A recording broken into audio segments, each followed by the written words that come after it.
नमस्कार, मैं खुशी और आप देख रहे हैं सिरोही टुडे। आइए नजर डालते हैं आज की बड़ी खबर पर। काफी महत्वपूर्ण प्लेस है यहाँ पे। आर्मी के, एयरफोर्स के, पीआरएल के काफी वाइटल इंस्टॉलेशंस हैं और ये एक महत्वपूर्ण पर्यटन स्थल भी है। तो उसके मद्देनजर माउंट आबू की सुरक्षा भी बहुत इंपॉर्टेंट हो जाती है।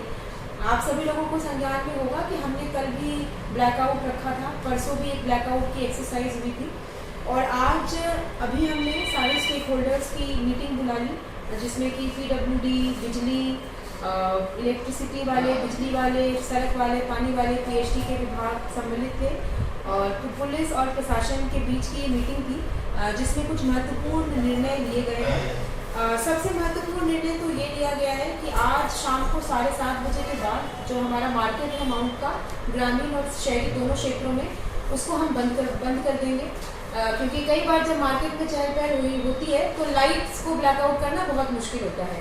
तो 7:30 बजे के बाद सारे मार्केट्स बंद करेंगे। दूसरी चीज़, आज भी बाय डिफ़ॉल्ट ब्लैकआउट है। तो वैसे हूटर्स और सायरन 7 साढ़े 7 के बीच में बजेंगे, परंतु ये आप लोगों तक मैसेजिंग पहुँचाएँ कि अंधेरा होने के बाद वो अपने घर की लाइटें ऑफ कर दें, और अगर ऑन भी करते हैं तो दरवाजे के पास, खिड़कियों के पास कर्टन्स हैं, मतलब लाइट किसी भी हालत में बाहर नहीं जानी चाहिए। तो ये अपने को अग्रिम आदेशों तक इस चीज़ की पालना करवानी है। साथ ही मैं आपको ये भी बताऊंगी कि जो आपके स्ट्रीट लाइट्स हैं वो बाय डिफ़ॉल्ट बंद रहेंगे, क्योंकि कल हमारा अनुभव था कि स्ट्रीट लाइट्स को बंद करवाने में हमें 2-3 घंटे का समय लग गया था। तो आज से हमने ये निर्णय लिया है कि द स्ट्रीट लाइट्स जो है वो हम चालू ही नहीं करेंगे। और इसीलिए आपसे निवेदन है कि 7:30 बजे के पश्चात मार्केट्स भी क्लोज करें, और आपके अगर टूरिस्ट वगैरह भी हैं तो उनको भी आप बोलें कि वो होटल्स में ही रुके, ताकि लोगों को लाइट नहीं रहने के कारण रोड पे, सड़क पे कोई समस्या का सामना नहीं करना पड़े। घबराएं नहीं, घबराने की कोई आवश्यकता नहीं है। हम सारे सेफ्टी प्रिकॉशंस और सारे सेफ्टी मेजर्स ले रहे हैं। सारे नागरिकों के पास हमारा भी नंबर है, पुलिस का भी नंबर है। आपातकालीन की कोई भी स्थिति आती है तो आप हमें बताएं। उसके साथ साथ मैं मीडिया के माध्यम से सभी लोगों से निवेदन ये भी करना चाहूँगी कि यदि आपको कोई भी संदिग्ध व्यक्ति, किसी भी प्रकार का कोई संदिग्ध समाचार मिलता है, मान लीजिए कि कोई दिलवारा जैन टेम्पल या पीआरएल के पास काफ़ी समय खड़ा होकर कोई वीडियो बना रहा है ना, या कोई उसकी फोटोग्राफी कर रहा है, तो ऐसे लोगों की जानकारी आप त्वरित रूप से पुलिस और प्रशासन को देंगे। अगर आपको ये लगता है कि कोई बाहर का व्यक्ति जिसको आपने माउंट में काफ़ी दिनों से नहीं देखा, वो कोई भी संदिग्ध एक्टिविटी करता हुआ पाया जाता है, तो उसकी भी सूचना आपको पुलिस और प्रशासन को तुरंत देनी है। ब्लैकआउट के मेजर्स को लेके आप अपने अपने घरों में भी अपने अपने दोस्तों को भी इन चीज़ों के बारे में बताएं। और एक और महत्वपूर्ण चीज़ है, फॉर एग्जांपल हमारे ऊपर कई सारे स्कूल्स हैं, तो हमने ऐसा शिक्षा विभाग के अधिकारियों को बुला के भी ये समझाया है कि अपने अपने स्तर पर आप एक छोटी सी मॉक ड्रिल कर लें। फॉर एग्जाम्पल, अगर इस कमरे में हम 10 लोग हैं और अगर हमारे ऊपर अभी बॉम्ब गिरता है तो हम उससे कैसे बचेंगे, मतलब हमारा रिस्पॉन्स क्या होगा, तो हम कहाँ छिपेंगे, हम किसको पहले कॉल करेंगे, हम फायर विभाग में किसको कॉल करेंगे। तो इसकी एक एक्सरसाइज सभी लोग, खासकर जो संस्था के हेड हैं, वो अपने अपने लेवल पे कर लें।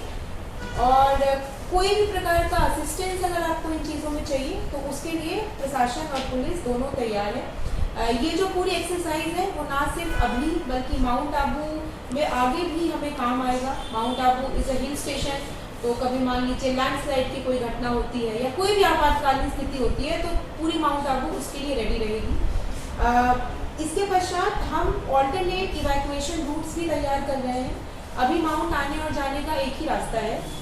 लोकल लोगों को तो पता है कि आप गोमुख के थ्रू आबू रोड उतर सकते हो या फिर टाइगर पार्क के थ्रू जा सकते हो, परंतु आज डीएफओ के साथ बैठ के जो भी अपने 3-4 ऑल्टरनेट रूट्स हैं वो भी हम चार्ट आउट करके मीडिया के माध्यम से इसको प्रचार प्रसार करवाना चाहते हैं कि कोई भी अगर ये हमारा मुख्य मार्ग बंद हो जाता है तो आप लोग कैसे यहाँ से विस्थापित हो सकते हैं। तो आपको इवैक्यूएशन रूट्स की भी जो एक अनुशंसा है, जो एक हिदायत है, वो हमारे द्वारा प्रोवाइड की जाएगी।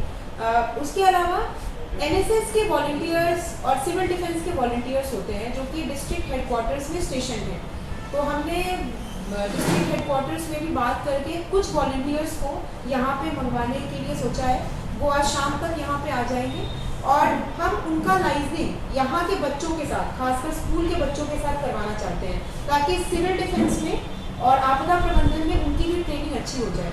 तो आज जैसे ही NSS के वॉलंटियर्स आते हैं तो हम इस चीज़ का क्रियान्वयन भी करेंगे। कई बार क्या होता है कि कल रात में जैसे पुलिस और प्रशासन को मूव आउट करना पड़ा था हमारी गाड़ियों को लेके, वो भी एक लाइट का सोर्स है, उससे भी लाइट्स दिखती हैं। तो अब हमारा प्लान ये है कि 25 जो हमारे वार्ड्स हैं नगर पालिका में, तो हर एक वार्ड में हम कुछ लोगों को आइडेंटिफाई करेंगे।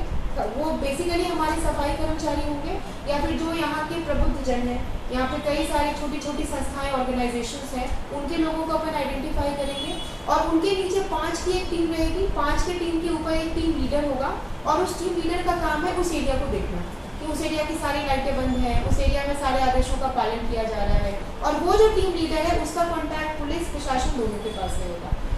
तो मैं चाहूँगी कि मीडिया के माध्यम से आप इन सारी जानकारियों को कृपया प्रचार प्रसार करें और जो भी हमारी मुहिम है आज से उसको बिल्कुल सफल बनाएं और लोगों को ये भी बताएं कि पैनिक करने की आवश्यकता नहीं है और पुलिस प्रशासन दोनों के साथ है।